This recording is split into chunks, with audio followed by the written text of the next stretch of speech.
Tere tulemast! Sa oled just sattunud meie 2024. aasta reisivlogile, kus me perega avastasime Maltat ja selle väikest sõpra Gozo saart. Järgmistes osades näitame, mida kõike vahvat perega Maltal teha saab ja selgitame, kas see tagurpidi liiklus tõesti paneb närvid proovile või on see lihtsalt osa seiklusest. Keera end mugavalt sisse, haara snäkid ja lase end turvakontrolli vahele jättes Maltale lennutada. Tänases videos sukeldume tegevustesse, mida saab teha terve perega. Võtame ette kalapüügi Vahemerel, teeme kiire korterituuri ja paljastame, kuidas leidsime Airbnb majutustele alternatiivi, mis hoidis kokku pea 600 eurot.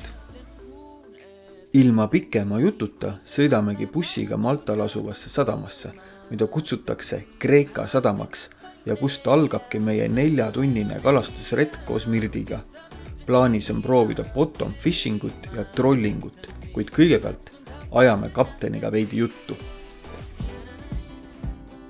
If you come to Malta and if you come to Mediterranean Sea, it would be very shameful if you don't go to swimming or snorkeling. But what would be more exciting than go on a boat trip fishing to the reefs? Yeah. And now I'm sitting here on a boat with Daryl, who owns a fishing company, and he will tell you about the company, what he offers. Yeah. And maybe afterwards share us some cool stories also. Yeah, so we've been doing this all our life. It's our passion. In the beginning, we just are really crazy about fishing, and we always are fishing out every day.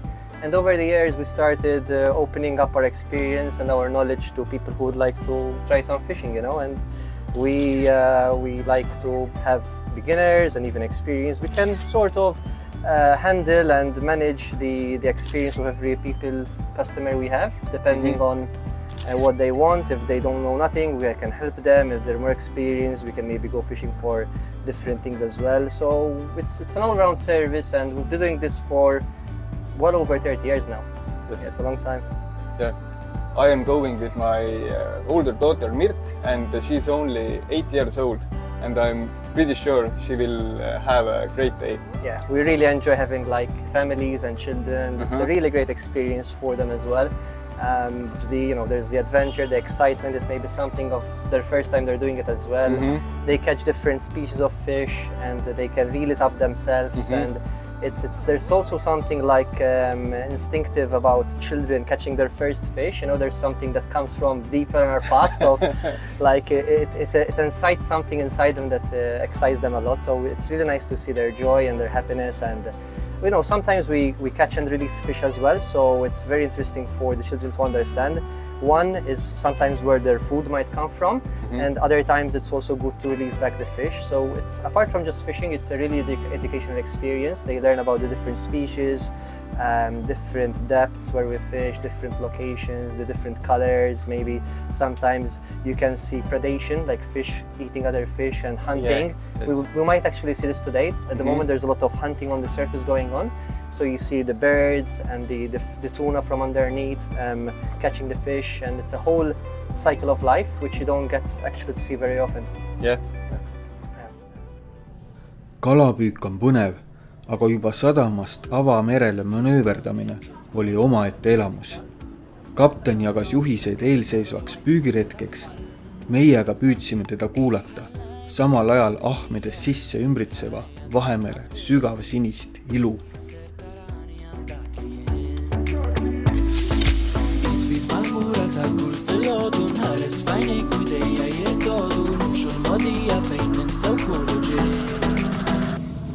Sen kun et nistani kull sekonda nara ġurnatan durma nafsen si ħaristrit fajnejja sift il-melodija u ktibta bil-bisiba fir-rima semsemmi.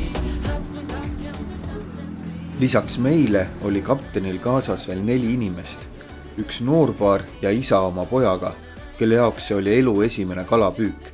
Et saak oleks kindel, oli kaatril kajalood ning kaptenil varuks mõned kavalad nipid, mida ta osalistele lahkelt jagas. kõiki saladusi ma edasi rääkida ei saa, aga ühe vihjena soovitas kapten jälgida vee kohal lendavaid linde.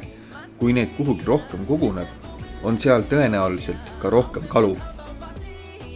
Kalapüük toimus kas siis kapteni ette valmistatud söödaga või siis tuunikala tarvis püüdsime ise sööda otse merest. Kõik said kala ja Mirt oli selgelt sõiduvees. Mirdil on kala otsas. Esimene kala. 2 või? No meelita. Oo, Mirt kala!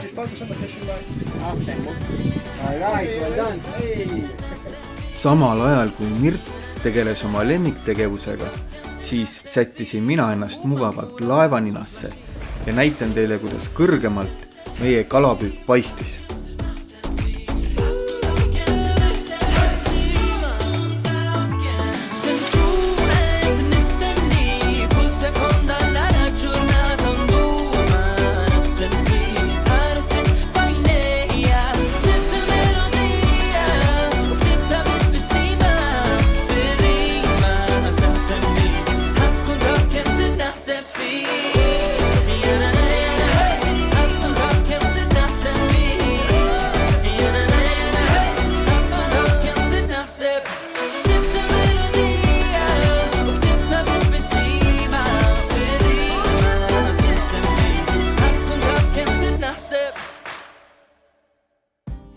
There's many stories I can say. I think the most amazing ones are sometimes we see dolphins or turtles out as well. So it's not just fishing. When you're out, you see nature, you know. Malta does not have a lot of landmass, but we have a big sea around us. So, you know, most of the wildlife you can experience really is in the ocean and the sea. And, you know, we've seen even pods of like 50, 60, 70 dolphins in one time.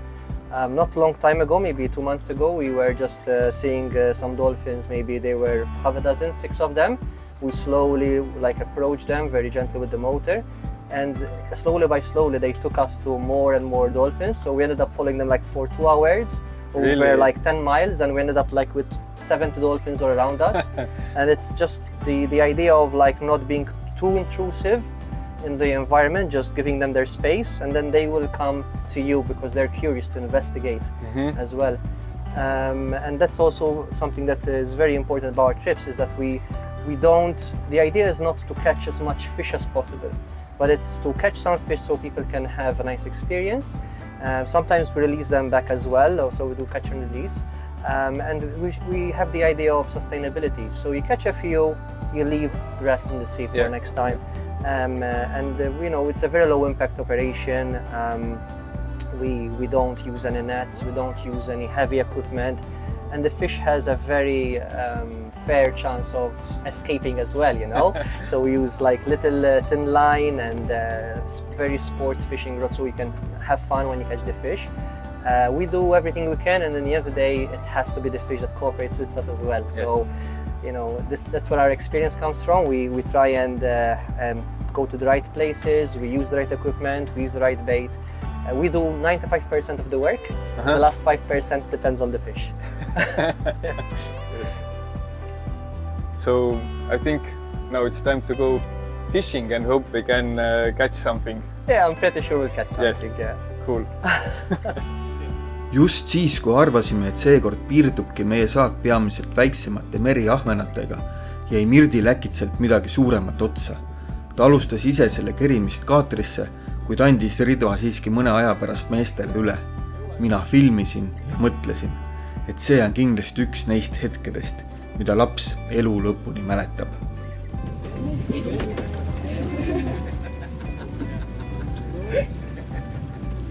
No, vaata, kui see sõtandab. See võib olla ka see kala, üks teine kala. Tuleb.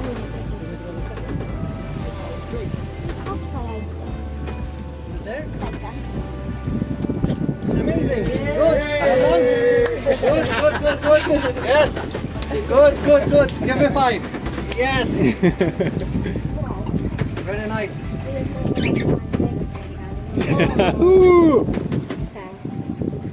Right. Look at the teeth. Wow. So many times if they swallow the hook, they will cut your line. Yeah. No mis sul on Mirt seal? Tuunikala või? Jaa. No väga lahe. See oli nüüd kala, millega tahtsid kõik pildistada. Ka Mirt, kellele muidu väga pildistamine ei meeldi, lasi endast teha vähemalt 10 kaadrit ja mul ei ole kahju neid ka teiega jagada. Tegelikult saadakse analoogsetelt retkedelt kätte ka oluliselt suuremaid isendeid. Kaatris olid isegi suured pootshaagid, millega kõige suuremaid kalu paati vinnata, kuid meile piisas sellest paari kilosest tuunikalast täiesti. Küsite, mis sellest kalast siis sai?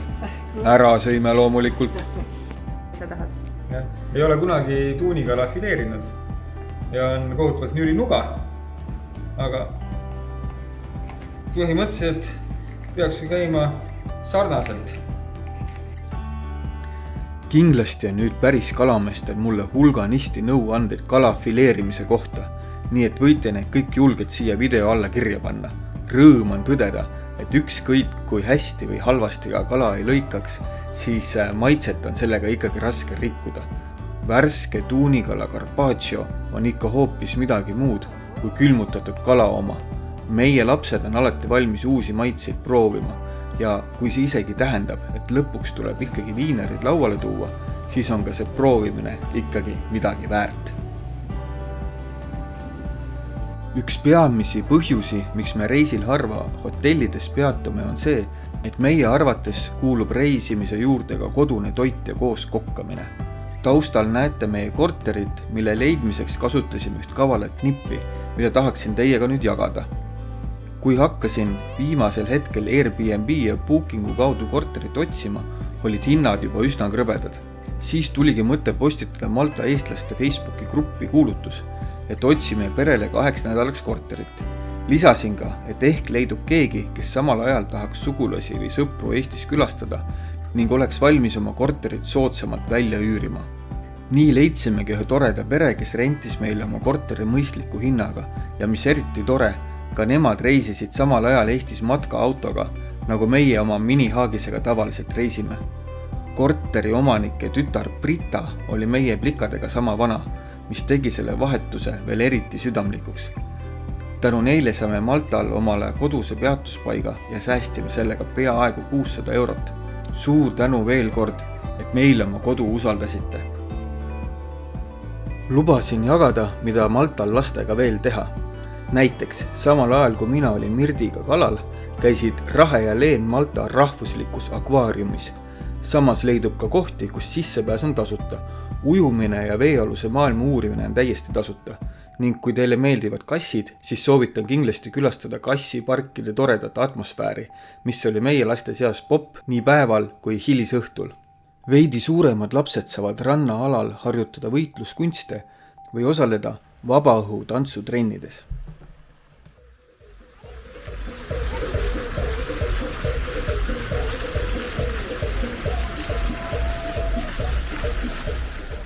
Mänguväljakud on pea igal pool ja paadisõidud kondlite või kaatritega on vaid mõne sammu kaugusel. Üks sihtkoht, millega tahaks veel teie aega veidi kulutada, on Malta äge veepark.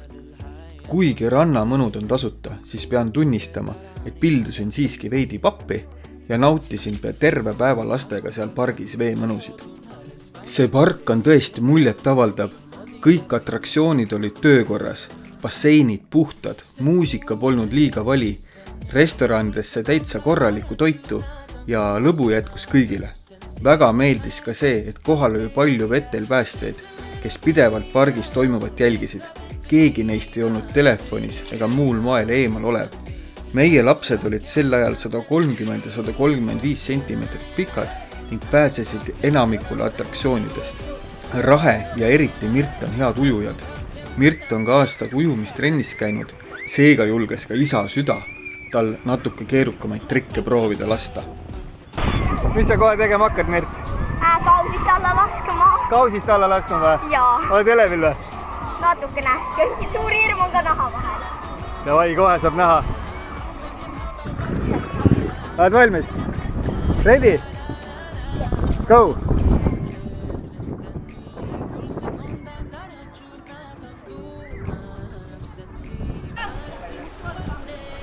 Mirt täitsa hull. soovib minna hüppama. No lase käia, kui sa julged. Oba! Väga hea!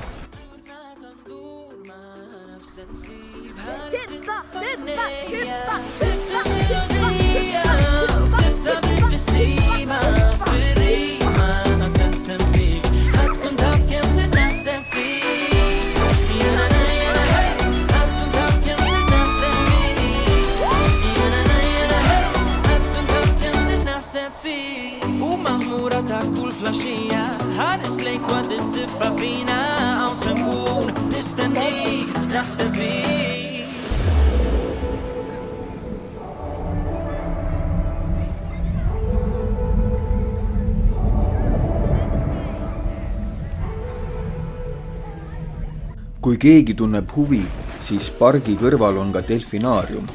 Seal me küll ise ei käinud, aga näitame teile seda siiski eemalt. Kuid mis hakkab juhtuma järgmises osas? Oi, see on tõeline maiuspala kõigile matkahuvilistele. Võtame suuna Gozo saarele. Ees ootab mitu matka mööda rannakaljusid. Piilume talmiksta koopasse, snorgeldame korralikult ja näitame üht eriti mõnusat taskukohast majutust. Ja muidugi ei puudu ka hinge matvad droonivaated.